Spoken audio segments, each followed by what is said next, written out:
What's going on, folks? This is Filthy Rich. This is Ken Ma.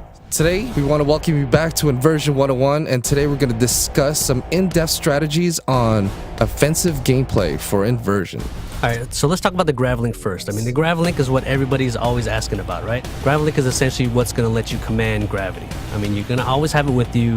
You have it with you pretty much at the start of the game, and you take it from the enemy. Take it, use it as a tool of revenge, right? It's going to let you do all these cool things, and Gravlink itself is actually a weapon. So the Gravlink is a weapon, so just in case you didn't know, use the Gravlink, experiment with it, pick things up, and show it all around. Let's talk about the combinations that you can use with the Gravlink. So right now, the example that I want to jump into is the use of the Gravlink and low gravity. So the Gravlink is strategic. You can't use the Gravlink anywhere you want. What you have to do is you have to kind of plan out exactly where and how best to use this. So for example, when you're starting out in the game, you're probably going to have about 2 or 3 shots of low gravity. So what you can do is you can use that on that sniper that's hiding behind cover. You can pull him up out of cover, and then you can use that as a way to distract him. His aim isn't going to be as good.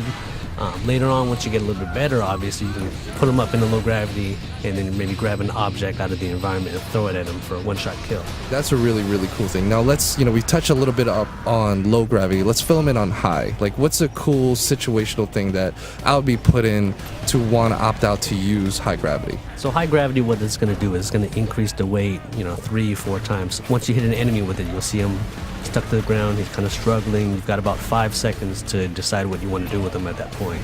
So, for example, Rich, I know if you're really good at up-close combat, you're just a master of the shotgun. What I can do is I can hit him with heavy gravity. He'll be stuck to the ground, and I can just count on you to run up and take care of him.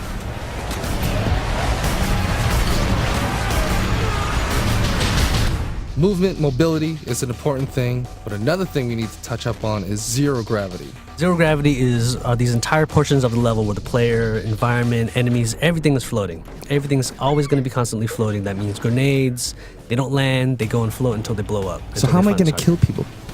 Easiest way, instead of trying to flank them, you can flank them normally, right? You can kind of bounce between objects with your Gravlink. Gravlink will actually pull you toward, almost like a grappling hook.